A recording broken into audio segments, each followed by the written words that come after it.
Возьмите слово «колонизатор». Кто он? Оно мужского рода стало быть. Это представитель сильного пола. И действительно, ведь было так. Покорять новые земли шли мужчины, сильные, отважные. Такие, что всем врагам сразу становилось страшно. А женщины, если и подтягивались, то позже. Да и суровым мужчинам очень нужны были женщины. И не только для близости, еще и для бытовых нужд. Казаки на Сечи как-то с этим делом справлялись. На русской Аляске мужчины сильно тосковали без женщин. Перекос там был серьезный. Можно опереться на данные, изложенные историком Светланой Федоровой. Она утверждает, что в Новоархангельске женщин было всего лишь 14% от всего населения из числа переселенцев. Это на 1820 год. А в Кадиаке вообще 1,5%. И чем дальше в лес, тем суровее условия и еще меньше женщин.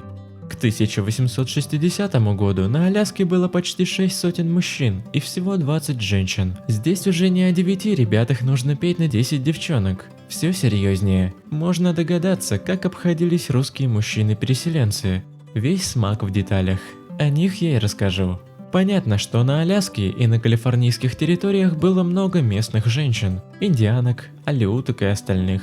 Другое дело, что церковь запрещала заключать браки с некрещенными. Выглядит это с сегодняшней колокольни как, простите, отмазка. Мне вера не позволяет на тебе жениться, поэтому будем сожительствовать. Я бы с удовольствием женился, но священников почти нет, некому нас венчать. Удобная мужская позиция. А все потому, что переселенцам не особо-то нужны были законные жены. Достаточно было завести сожительницу. И именно это делали. В принципе, привычная практика для подобных историй. Удивляться нечему. Или все же есть. Как минимум есть любопытные вещи.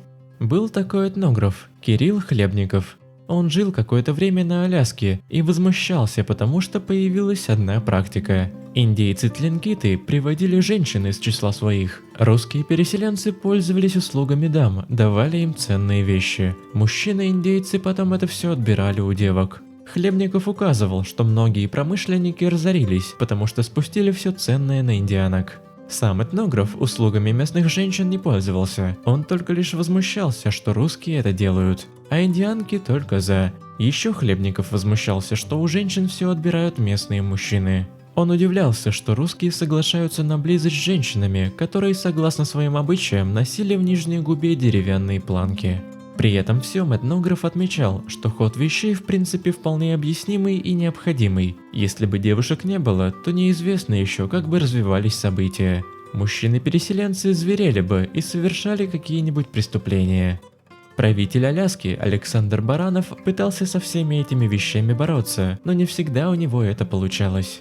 На калифорнийской части русских владений индейцы-мужчины тоже поставляли дам для русских, и не только для них. Комендант форта Росс Александр Кусков отмечал, что в 1820 году на территории проживало 57 индейских женщин, которые сожительствовали с русскими. Некоторые позже принимали православие и официально становились женами. В браках появлялись на свет дети – креолы. Они воспитывались в русских традициях.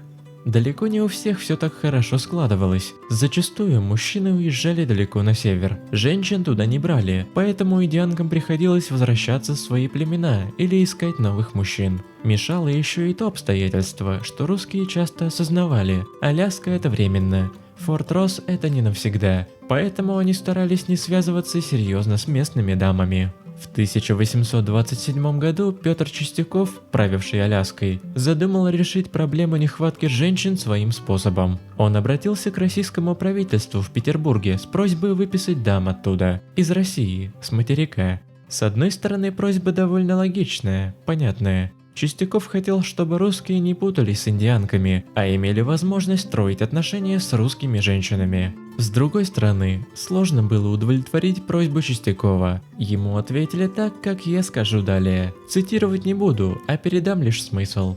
На материке ответили, что не знают, как поступить. Посчитали, что просьбу Чистякова удовлетворить нельзя, ведь порядочные русские женщины одни не поедут на Аляску. Понятно, с какой целью они там нужны. А непорядочных посчитали невозможным направить в Америку, потому что не было веры в их исправление. Кажется, стоило все же отправить непорядочных. В Австралию вон долгое время ссылали каторжан. И ничего, сформировалась нация, нормально существует. Рождаются там и выдающиеся люди. Актеры, музыканты, спортсмены и так далее. Может быть, если бы все же присылали на Аляску русских женщин, не пришлось бы отдавать Америке территории.